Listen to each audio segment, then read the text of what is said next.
인사이츠 B&A에 새롭게 추가된 분류 체계, 사이테이션 토픽 관련해서 좀 말씀을 드리도록 하겠습니다. 이 사이테이션 토픽이 기존 그 분류 체계, 예를 들어서 웹 오브 사이언스 카테고리나 ESI 등과 무엇이 다른가 하면 바로 이 논문 단위에서 연구 분야, 그 주제가 할당이 된다라는 점, 그리고 그게 저널 기준이 아니라 그 논문의 피인용 관계를 기반으로 해서 분류가 배정이 된다라는 점이 가장 큰 차이다라고 보실 수가 있겠습니다.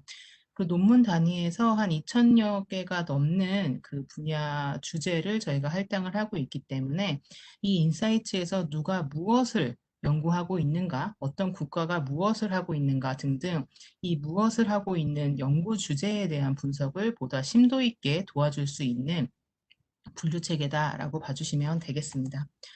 오늘 시간은 이렇게 크게 네 가지로 나누어서 진행을 할 거예요. 그 저희가 B&A의 이제 분류 체계가 생각보다 되게 많이 있습니다. 그래서 어떤 분류 체계가 있고 그 분류 체계 대비해서 사이테이션 토픽의 차이점과 장점은 무엇인지 말씀을 드리도록 하고요. 그 다음에 사이테이션 토픽이 어떻게 지금 형성이 되는 것인가, 원리, 그리고 업데이트 주기 등등에 대해서 좀 소개를 드리도록 하겠습니다. 그리고 나서 실제로 이제 인사이츠에서 사이테이션 토픽 활용하면은 어떻게 활용할 수 있는지, 그리고 어떤 질문들에 답변을 할 수 있을지 좀 살펴보고요. 그리고 나서 인사이트에서 같이 좀 연습해보고, 그리고 나서 이제 분석 예시로 제가 마지막에 좀 제공해 드린 게 있는데 이걸 간단히 설명할 할 수 있도록 하겠습니다.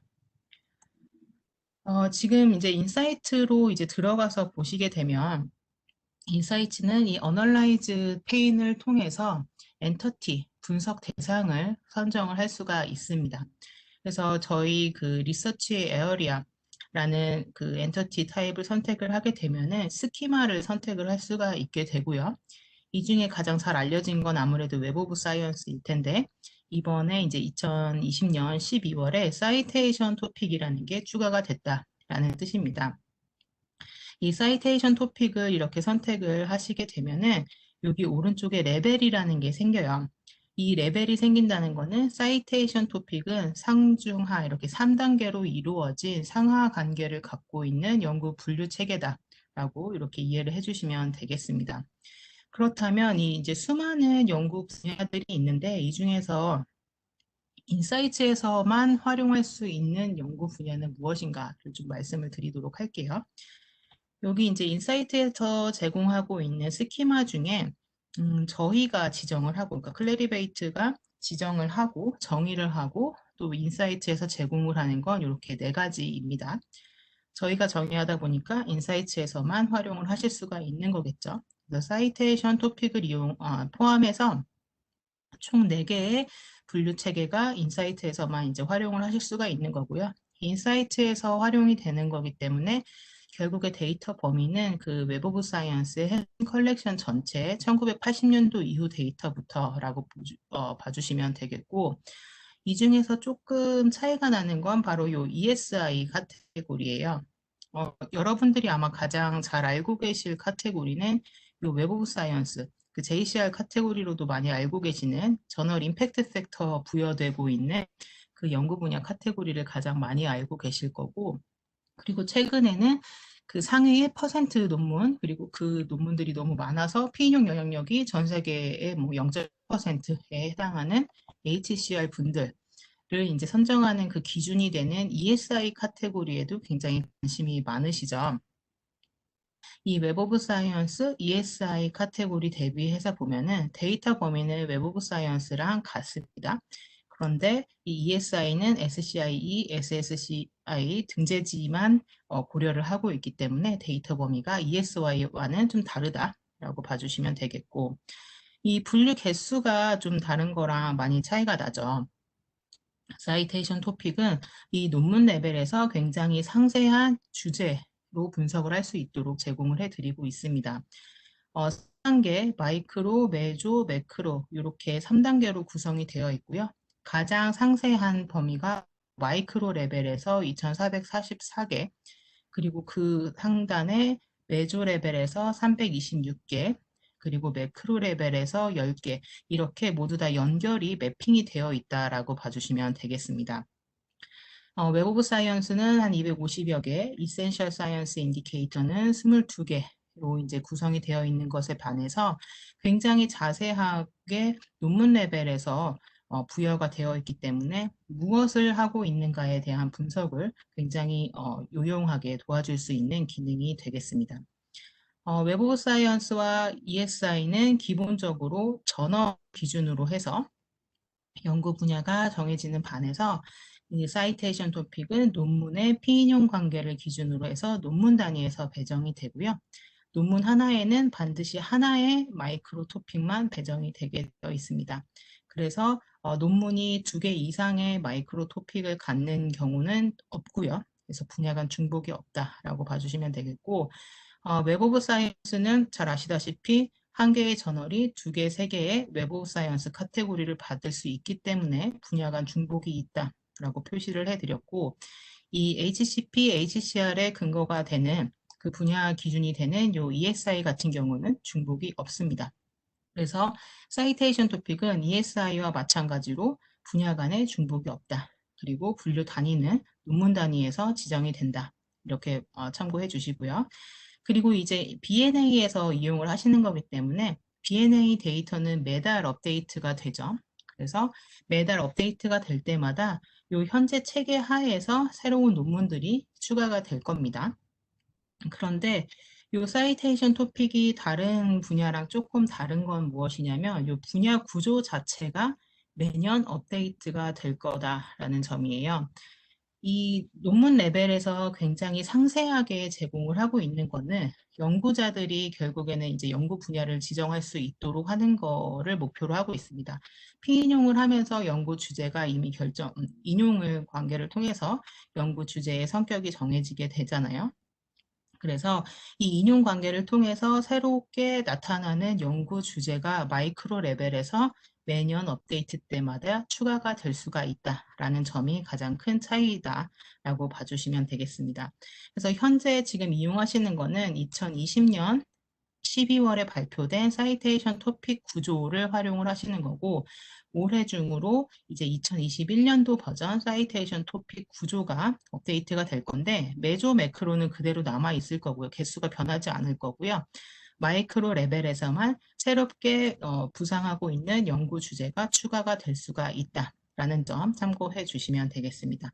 논문 레벨에서 분야 자체가 그 연구의 이동을 반영하는 그런 구조다라고 봐주시면 되겠죠. 그러면 사이테이션 토픽이 어떻게 결정이 되는가 좀 설명을 드리도록 할게요. 이 사이테이션 토픽은 그 라이덴 대학의 CWTS라는 그 센터와 같이 공동 개발을 한 그 분류 체계입니다. 보시면 이 웹 오브 사이언스 코어 콜렉션에는 뭐 SCI급 저널도 있고 컨퍼런스 뭐 프로시딩도 있고 여러 가지가 있겠죠. 이런 논문들을 인용 관계를 기반으로 해서 클러스터링을 하는 겁니다. 그래서 클러스터링을 하다가 그 유사성이 유의미하다라고 이제 판단이 되면은 그 클러스터에다가 이렇게 마이크로 토픽 하나를 주는 거죠. 예를 들어서 OLED라는 마이크로 토픽을 하나 배정을 하는 겁니다. 그럼 여기에 속하는 논문들은 이 OLED라는 마이크로 토픽 한 개만 부여를 받겠죠. 그리고 이 OLED라는 마이크로 토픽은 그 상단에 오가닉 세미컨덕터라는 분야로 이렇게 매핑이 되고, 그리고 더 크게는 케미스트리로 이렇게 연결이 되는 구조라고 봐주시면 되겠습니다. 그래서 웹 오브 사이언스 코어 콜렉션에 있는 1980년도 이후 논문부터 전체를 모두 다 이 클러스터링의 대상으로서 보고 있고요. 근데 피인용 관계를 기반으로 해서 클러스터링을 하다 보니까 예를 들어서 참고 문헌도 하나도 없고 나중에 피인용을 되는 그런 경우도 없어요. 피인용 관계로 유사성을 판단할 수 없으니까 이런 논문들은 클러스터링에서 제외가 될 수도 있겠고요. 그리고 유사성을 판단하는 데 있어서 유의미한 값을 갖지 못하는 논문들은 좀 제외가 될 수도 있습니다.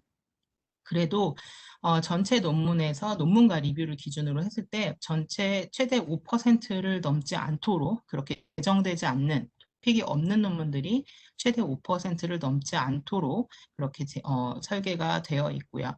그래서 마이크로 토픽에서 2,444개, 메조 토픽, 매크로 레벨로 이렇게 매핑이 모두 다 되어 있다. 그리고 이거를 클러스터링을 하는 기준은 바로 인용관계 기반이다. 라는 점으로 확인을 해주시면 되겠습니다. 그러면 이 명칭들 어떻게 정하는 건지 좀 궁금하죠? 이 명칭을 보면 먼저 마이크로 레벨에서는 알고리즘으로 정하는 거예요. 저희가 인용 관계는 결국 연구자들이 정하는 거죠. 내가 무엇을 인용할 건지를 연구자들이 정하게 되니까. 그래서 연구자들이 정하는 연구 분류 체계를 만드는 것이 바로 사이테이션의 궁극적인 목표이고요. 그래서 이제 마이크로 토픽은 알고리즘으로 그 이름 라벨링을 정하게 되는데 어떤 것을 활용하냐 하면은 바로 그 저자 키워드 중에서 가장 중요하게 나타나는 그 저자 키워드를 대표 라벨링으로 이렇게 지정을 하게 됩니다. 그래서 OLED라는 이제 명칭이 있긴 하지만 실제로 OLED와 관련된 여러 다른 논문들이 있을 수가 있겠죠. 그리고 이 마이크로 레벨은 알고리즘에서 저자 키워드를 기준으로 해서 정해진다라면 메조 토픽과 매크로 토픽 같은 경우에는 전문가 집단이 큐레이션을 해서 직접 이제 지정을 하는 겁니다.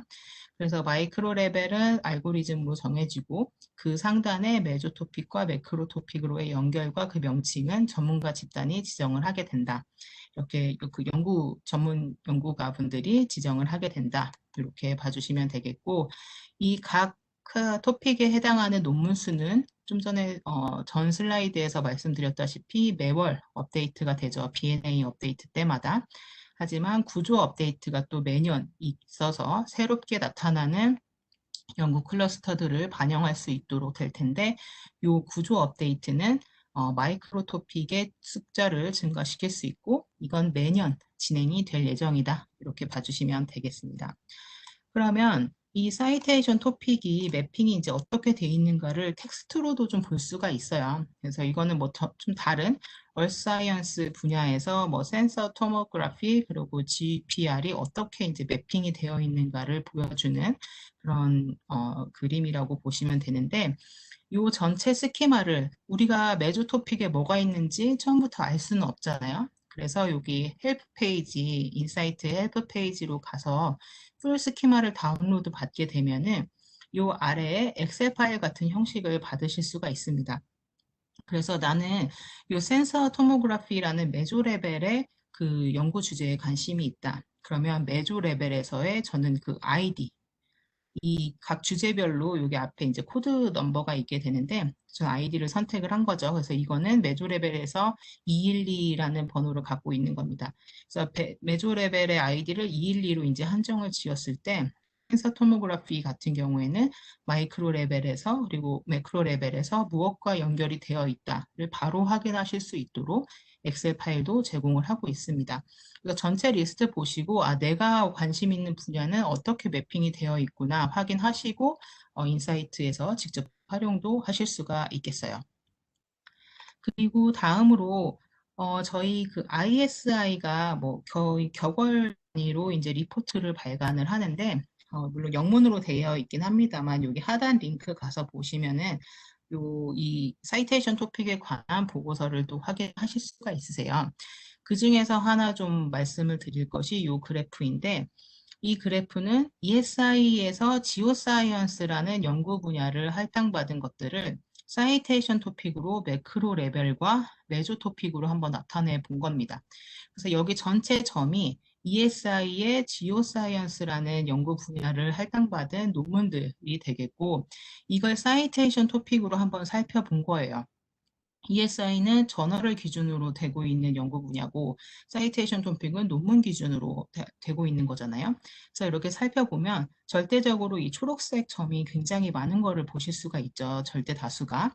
이렇게 해서 보면 이건 바로 매크로 레벨에서 사이테이션 토픽으로 얼스 사이언스를 할당을 받은 겁니다.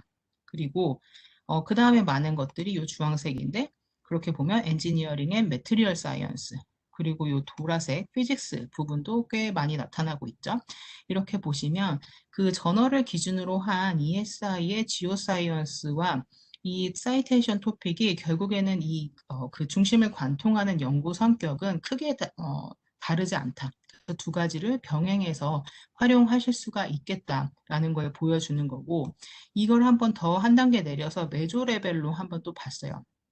역시 여기 전체 점이 ESI의 지오사이언스 연구 분야를 할당을 받은 거고요. 이거를 메조 레벨로 봤더니 역시 가장 많은 거는 지오케미스트리 8.8번 그 연구 분야 메조 레벨, 그리고 그 다음으로 많은 게 바로 오시아노그래피, 이런 것들을 보실 수가 있죠.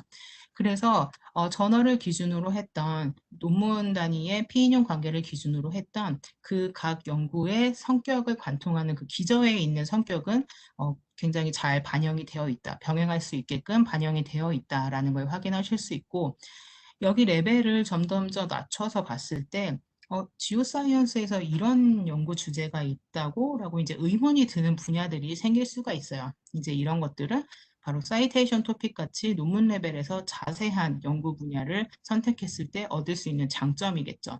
그래서 저널을 기준으로 했을 때는 새로운 연구 분야의 부상이라든지 연구 주제의 부상, 이런 것들을 이제 탐지하기가 어려운데, 사이테이션 토픽처럼 자세한 레벨로 낮추어서 이렇게 보게 되면은 새로운 연구 주제의 부상을 좀 더 잘 한번 직관적으로 알 수가 있겠다를 보여주는 게 이 그래프라고 봐주시면 되겠습니다.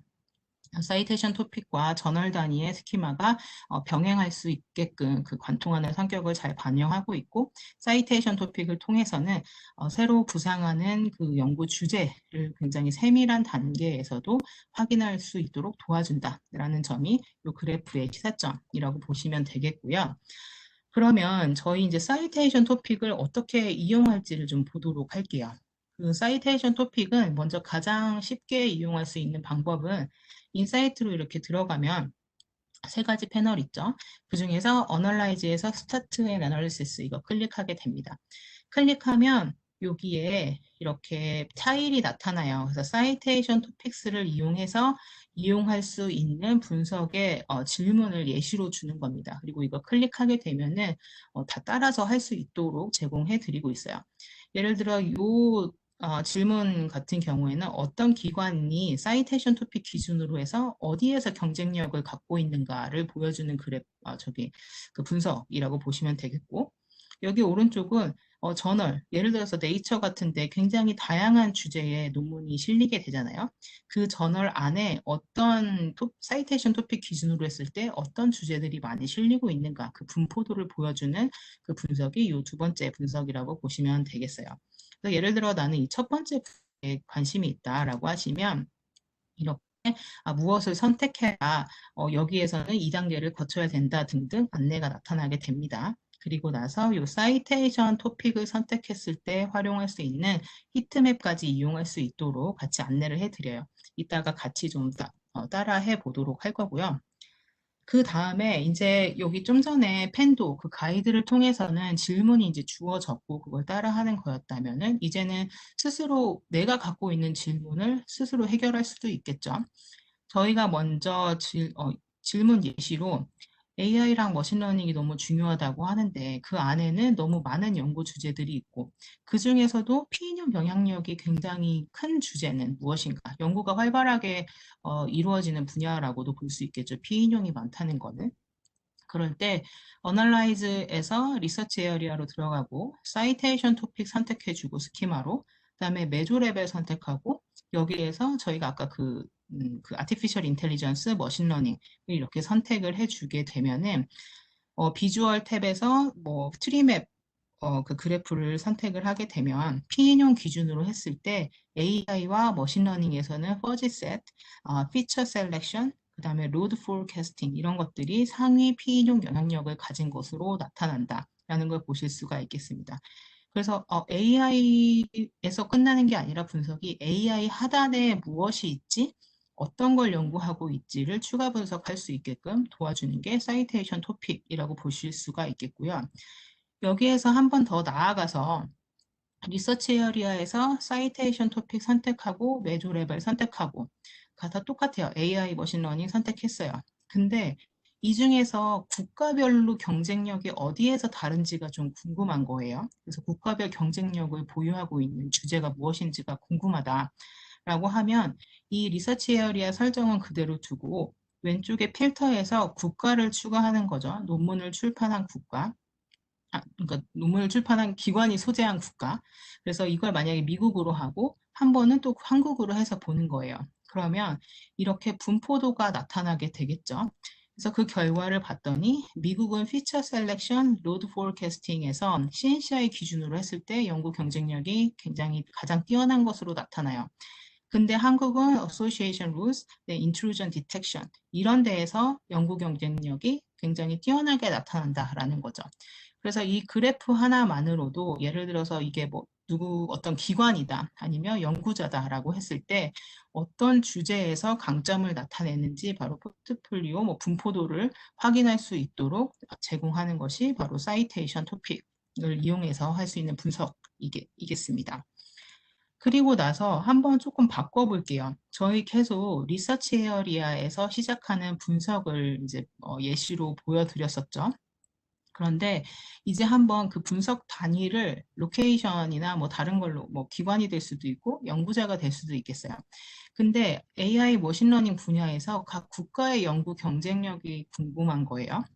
우리가 전체 뭐 SCI급 논문을 기준으로 했을 때 연구 경쟁력은 많이 보는데 이렇게 분야를 한정 지었을 때는 어떤가를 보면은 이때는 로케이션에서 로케이션 타입을 컨트리로 선택해주고 그 다음에 왼쪽에 필터에서 리서치 에어리아 선택해서 아티피셜 인텔리전스 선택해서 들어가 주면 되는 겁니다.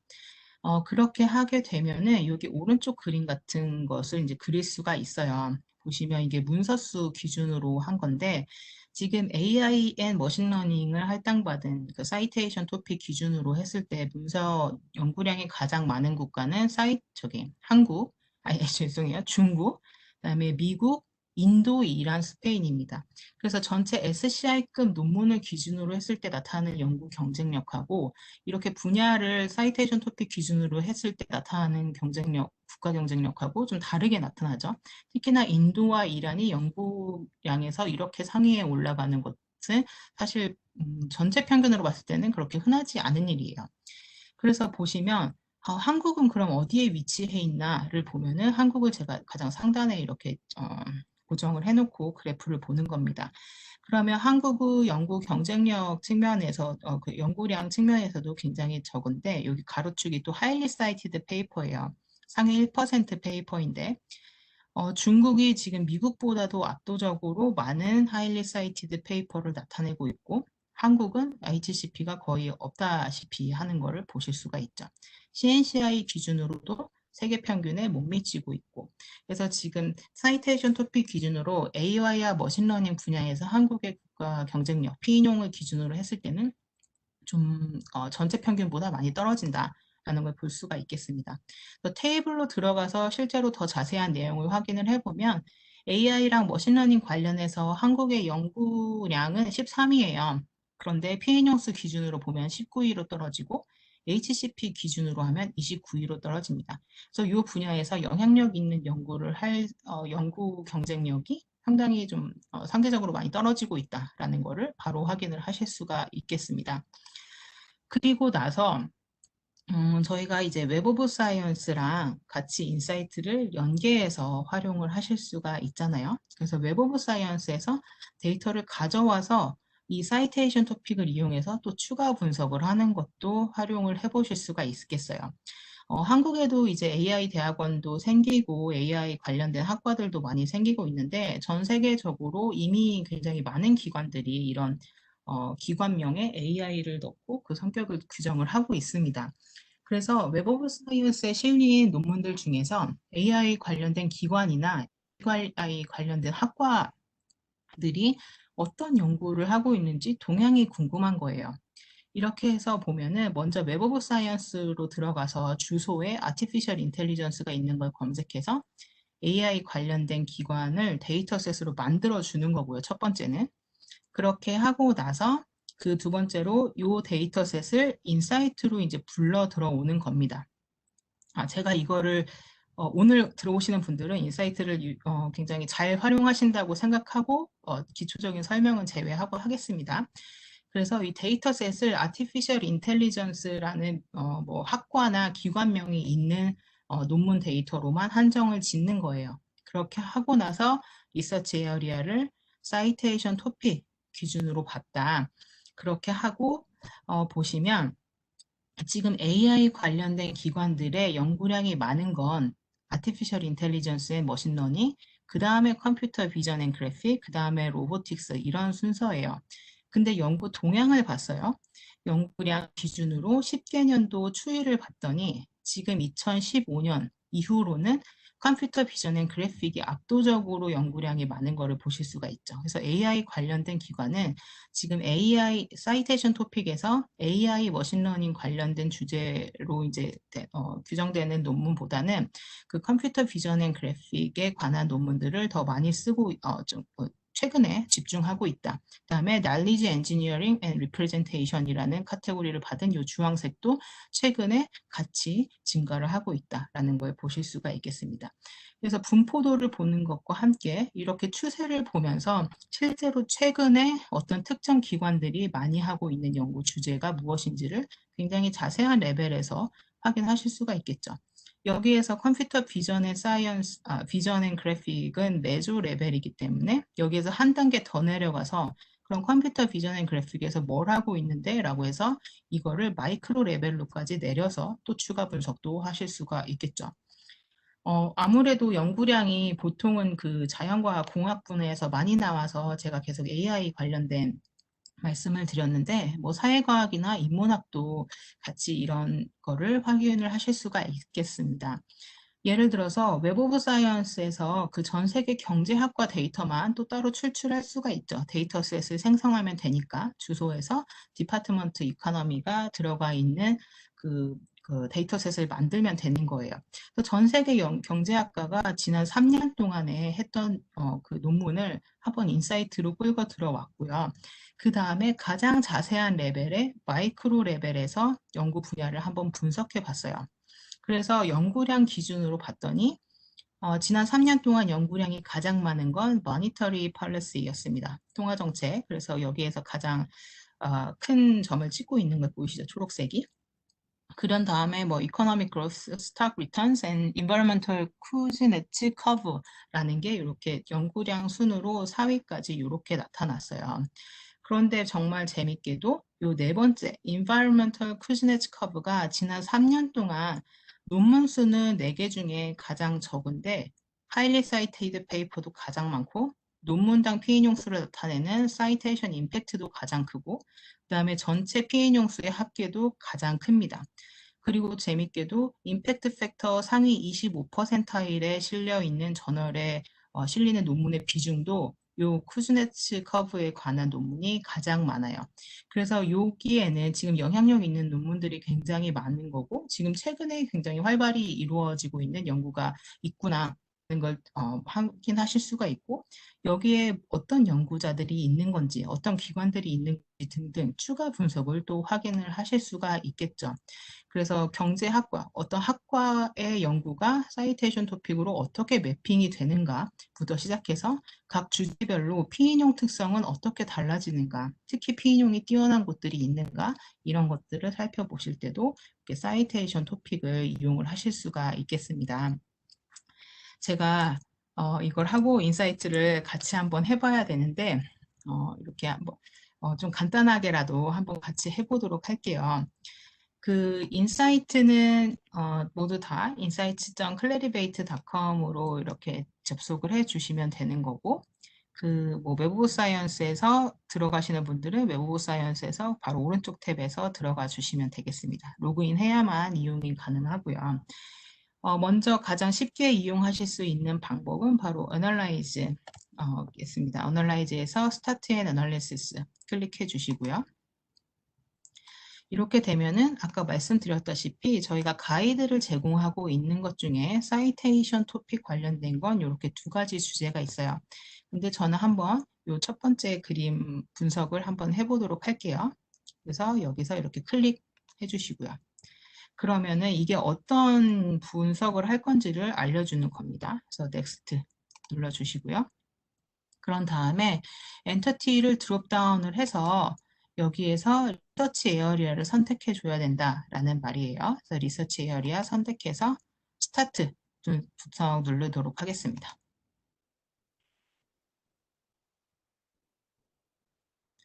이렇게 하게 되면은 이제 사이테이션 토픽 제가 로그인 한 지가 좀 돼가지고 튕겼네요.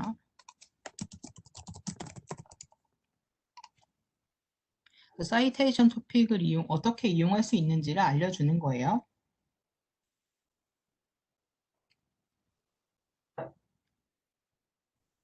네.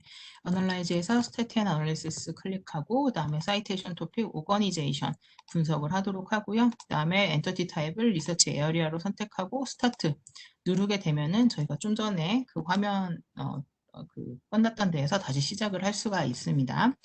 이렇게 보시면 리서치 에어리아로 들어와서 스키마를 사이테이션 토픽으로 선택해 줘야 된다라는 거 이렇게 안내가 되고요.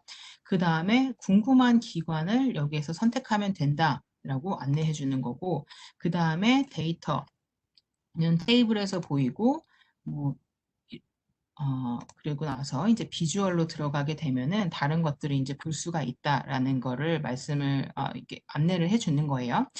저희가 아마 지금 처음 하시는 분들은 이 페이지로 아마 갔을 겁니다. 제가 하던 분석이 있어서 뭐가 적용이 되어 있었는데 이렇게 보시면 아마 이렇게 매크로가 적용이 되어 있을 거예요. 이렇게 보시면 지금 매크로 레벨에서 사이테이션 토픽은 3단계로 이루어져 있는데 매크로 레벨에서는 총 10개의 연구 분야를 제공을 하고 있습니다. 그래서 매크로 레벨 선택하시게 되면은 어떤 연구 분야가 있는지 10개 확인하실 수 있어요. 그래서 소셜 사이언스와 아트 앤 휴머니티도 이렇게 매크로 레벨에서 별도의 연구 분야를 할당을 하고 있습니다. 그래서 레벨만 선택을 하게 되면 이 레벨에 해당하는 리스트들이 떠요. 그런데 저희가 레벨이랑 여기 연구 주제를 같이 이제 설정을 한다라고 하게 되면은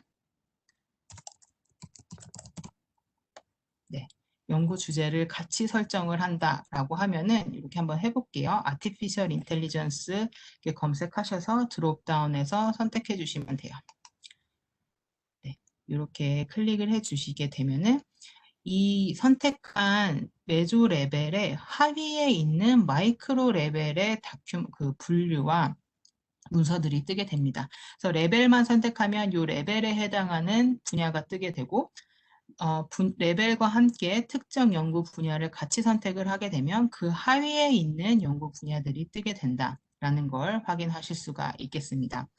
그리고 나서 뭐 비주얼로 한번 넘어가 보도록 할게요. 여기서 이렇게 비주얼로 넘어가서 이 사이테이션 토픽에서만 이용할 수 있는 그래프가 하나가 있는데 이거를 이렇게 클릭하셔가지고 네, 보시면은 사이테이션 토픽 히트맵 Choose a different visualization 클릭하시고 사이테이션 토픽 히트맵 이렇게 클릭을 해주시게 되면은 이 사이테이션 토픽에서만 이용할 수 있는 이런 것들이 이렇게 나타나게 됩니다. 그래서 보시면 나는 CNCI 기준으로 이걸 나타내겠다라고 하면 CNCI 기준으로 구간을 정해주는 거예요. 높은 CNCI를 갖고 있는 것들이 진한 색을 나타내죠. 그래서 이렇게 이렇게 마우스 오버를 해서 보면은 어소시에이션 룰즈가 지금 CNCI 기준으로는 가장 그 경쟁력이 높은 연구 주제구나라는 것들을 이렇게 확인하실 수가 있겠습니다. 그래서 예를 들어 오거니제이션에다가 어떤 기관을 넣는다거나 로케이션이 한국어로 지정이 되어 있었군요. 저랑 지금 좀 아마 다른 그림이 나오실 수도 있었을 텐데 여기 로케이션 한번 들어가서 사우스 코리아로 한번 지정을 해보도록 하겠습니다.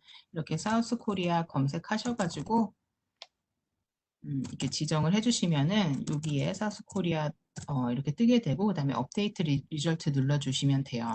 이렇게 눌러주시게 되면은 한국이 아티피셜 인텔리전스 앤 머신러닝으로 했을 때 어떤 분야에서 CNCI가 높게 나타나는구나 이런 것들을 굉장히 간단하게 확인을 하실 수가 있죠.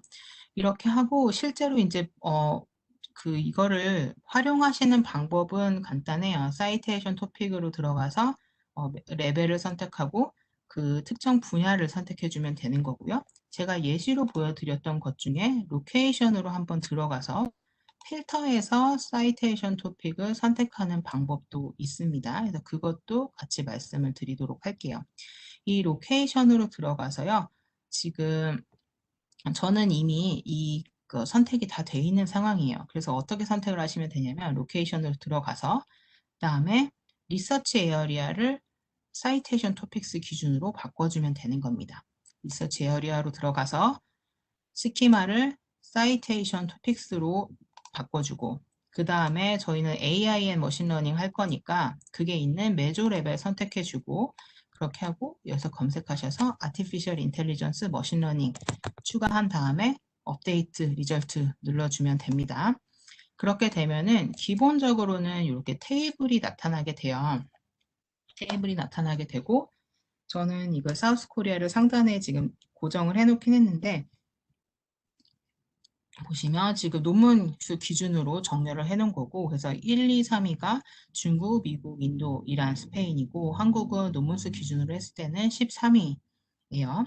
그리고 하일리 사이티드 페이퍼 기준으로도 하게 되면은 그 순위가 더 떨어진다라고 말씀을 드렸죠. 한번 핑인용 기준으로 정렬을 한번 해볼게요. 그렇게 되면 한국은 19위로 떨어지게 되고요. 그리고 이거를 하일리 사이티드 페이퍼 기준으로 정렬을 한다 라고 하면은 그러면 다시 29위로 떨어진다 라는 거 확인을 하실 수가 있겠습니다. 이렇게 정렬 기준을 선택하신 다음에 비주얼로 가서 각 국가의 위치를 한번 보는 거예요. 이렇게 보시면은 지금 저는 가로축을 하일리 사이티드 페이퍼로 두었고 Y축으로는 CNCI를 두었고 그 포인트 지름은 논문이 인용된 비중으로 한번 두어 봤습니다. 이렇게 했을 때 한국은 어떤 면에서도 지금 경쟁력을 상위 5개국과 비교했을 때 좀 경쟁력이 있다고 보기 어려운 뭐 그런 상황이다라고 이제 볼 수가 있겠죠. 이런 식으로 리서치 에어리아를 선택해서 사이테이션 토픽을 이용하시거나 아니면 기존에 분석하시던 그 엔터티 타입 선택하시고 필터를 통해서 이렇게 사이테이션 토픽을 이용을 해 주시면 되겠습니다. 그리고 그 데이터를 혹시 모르시는 분들을 위해서 저는 웹 오브 사이언스에서 불러오는 과정은 알고 계시다고 가정을 하고 제가 예를 들어 주소에 아티피셜 인텔리전스가 들어간 웹 오브 사이언스에 있는 논문들을 가지고 왔어요. 그러면은 여기 데이터셋에서 이렇게 바꿔주시면 되는 겁니다. 이 이름은 웹 오브 사이언스에서 인사이트로 보내실 때 직접 지정하시는 거예요. 이건 제가 그냥 지정한 이름일 뿐입니다. 이렇게 해서 보시면은 지금 로케이션이 아니라 이거를 뭐 한번 로케이션을 그냥 볼게요. 로케이션을 이렇게 보고 테이블로 이렇게 해서 보면은 논문수 피인용수 기준으로 지금 정렬이 되어 있죠. 그래서 AI가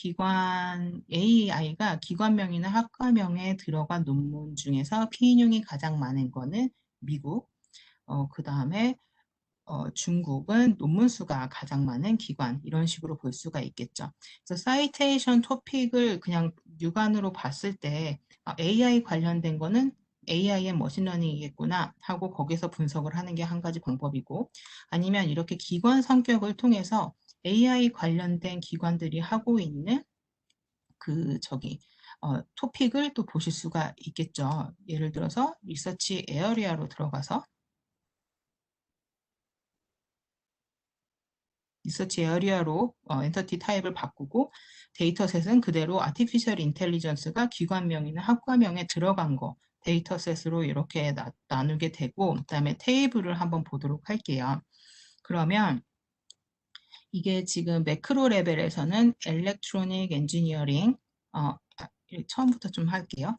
이렇게 해서 보시면 이렇게 매크로 레벨만 선택을 한다. 그러면 AI 관련된 기관들이 가장 논문을 많이 내고 있는 매크로 레벨은 Electrical Engineering, Electronics Computer Science예요. 그리고 이거를 선택을 하신 다음에 보시면 여기 쇼 올리 나타납니다. 그 하위 단계로 가고 싶을 때 하시는 거예요. 클릭하셔서 이렇게 쇼 올리 하셔도 되고 아니면 여기서 그냥 4번 입력하셔도 되겠죠. 저는 쇼 올리로 한번 들어가 보도록 할게요. 쇼 올리 클릭해 주시고 그렇게 되면은 저희가 좀 전에 봤던 것처럼 지금 AI 관련된 기관들이 많이 하고 있는 메조 레벨의 연구는 아티피셜 인텔리전스, 머신러닝 등이 있고 그 다음에 이거 지금 피인용수 기준이네요. 그래서 컴퓨터 비전 앤 그래픽, 로보틱스 이런 것들이 있죠. 그리고 이거를 시각화 동향으로 한번 보게 되면은 여기 비주얼 탭으로 넘어가서 비주얼레이제이션을 트렌드로 바꾸고 그 다음에 이 지수를 웹 오브 사이언스 연구량으로 바꾼다라고 하면은 이런 식으로 AI 관련된 기관들이 사이테이션 토픽을 기준으로 했을 때 어떤 분야에서 가장 연구를 많이 하고 있는지 어떤 토픽들이 나타나는지 이런 것들을 확인하실 수가 있겠습니다. 그래서 제가 예시로 보여드렸던 것들을 할 수 있는 방법 간단하게 말씀을 드렸고요. 제가 이 자료를 교육이 끝나고 같이 배포를 해드릴 텐데 여기에 활용한 그 웹 오브 사이언스와 인사이트를 분석해서 분석한 예시를 좀 제공을 해드렸어요. 예를 들어 자율주행 관련된 연구를 보고 싶다라고 하시면 웹 오브 사이언스에서 자율주행 관련을 정의하셔가지고 끌고 들어오실 수가 있겠죠. 주제 검색으로 자율주행 검색을 해서 봤더니 2010년 후반에 연구량이 폭발적으로 증가한 거예요. 웹 오브 사이언스에서 볼 수 있는 그림이죠. 이렇게 하고 갖고 와서 인사이트로 갖고 와서 봤더니 미국의 연구량이 전기간 압도적으로 굉장히 많고 그리고 미국하고 중국의 연구량이 15년 이후로 급격히 증가를 하더라라는 것들도 간단히 분석을 할 수가 있겠습니다. 그리고 나서 이제 기관 분석하실 수 있잖아요. 그 오거니제이션 타입을 코퍼렛, 기업으로 한정을 짓는 거예요. 그랬더니 기업으로 한정을 지었더니 자율주행 관련해서 연구를 가장 많이 하고 있는 거는 다임러 에이지로 나타나더라. 라는 것들을 보여주는 겁니다. 이 CNCI도 심지어 2.5가 넘어요. 그래서 피인형 영향력도 굉장히 뛰어난 기업으로 다임러가 눈에 띈다. 라는 걸 보실 수가 있고 전체 기업 중에서 제가 임의로 8개 기관을 선정을 해서 한번 봤어요. 그랬더니 역시 뭐 다임러가 연구량은 가장 많고 CNCI가 가장 높게 나타나는 거는 혼다가 나타나는 거를 이런 식으로 보실 수가 있죠. 그리고 나서 뭐 연구량 동향을 봤더니 그러면 다임러는 초반부터 굉장히 많았어요. 다임러는 2000년대 초반부터 진행을 했고 다임러, 폭스바겐, 토요타 세 개 기업이 2000년대 초반부터 연구를 계속해 왔고 다임러는 2010년대에 연구량이 폭발적으로 증가를 했습니다. 그리고 이제 BMW, 보라색으로 나타나고 있는 BMW 같은 경우는 다임러에 비해서 진입 자체가 조금 늦었어요. 여기서 시작을 하는 걸 보실 수가 있죠. 진입 자체는 좀 늦었지만 최근에 다임러 수준까지 다 거의 다 추격을 했죠. 그리고 토요타랑 폭스바겐도 지금 3, 4위를 다투고 있습니다. 그래서 아티피셜 인텔리전스라는 걸 간단히 그냥 언급한 논문으로 한정을 지었을 때 이렇게 연구 동향까지 분석하실 수 있고 여기 이제 초록색으로 지정을 한 게 사이테이션 토픽을 이용해서 어떤 분석이 가능한지 보여드리는 거예요. 8개 자동차 회사의 연구 사이테이션 토픽을 5개로 나누어서 봤더니 딥러닝, 패스 플래닝, 비이클 다이나믹스, 올더 드라이버, 그다음에 DOA 이런 것들이 주요 연구 주제로 나타나더라. 그런데 그 중에서도 다임러의 세부 연구 주제를 살펴봤더니 연구량이 가장 많은 건 딥러닝이고 CNCI가 가장 높은 건 패스 플래닝이었다라는 것들. 그래서 연구 경쟁력과 연구가 집중되고 있는 분야들 확인을 하실 수가 있는 거고요. 이건 뭐 BMW를 살펴봤더니 그 강점이 있는 분야가 좀 다르게 나타나는 거를 또 확인하실 수가 있겠죠. 그리고 이제 다임러를 다시 봤을 때 다임러의 이제 연구자를 봤어요. 그랬더니 F 연구자와 D 연구자가 논문이 굉장히 많은데 F 연구자의 주요 연구 주제는 그 사이테이션 토픽으로 봤을 때 딥 러닝 앤 패스 플래닝이고 D 연구자는 fractional Fourier transform이라는 연구 주제더라라는 것들까지도 사이테이션 토픽을 이용하면은 굉장히 자세한 수준에서 누가 무엇을 하고 있는지에 대한 분석이 가능하겠습니다. 제가 30분만 진행을 한다고 했는데 좀 시간이 많이 늦어졌네요. 그래도 질문 주신 거 있으면 좀 답변을 드리도록 하겠습니다. 네, 감사합니다, 컨스턴트님. 저희 채팅창을 통해서 질문을 남겨주시면 저희가 Q&A 시간이기 때문에요. 각자 빨리 답변 드릴 수 있도록 하겠습니다. 사실 저희가 채팅창을 통해서 먼저 질문 주셨던 분께서는 아까 그 로그인을 했었을 때 학교 주소로 하면 되는 건지 아니면 별도의 회원가입이 필요한 건지 한 번만 다시 확인을 좀 부탁드리고자 하는 그런 요청이 있었습니다. 이 부분 확인 가능하실까요? 아, 네. 인사이트는 그 IP 대역에서 그 학교 IP 대역 안에서 한번 그 회원 가입을 해 주셔야지 돼요.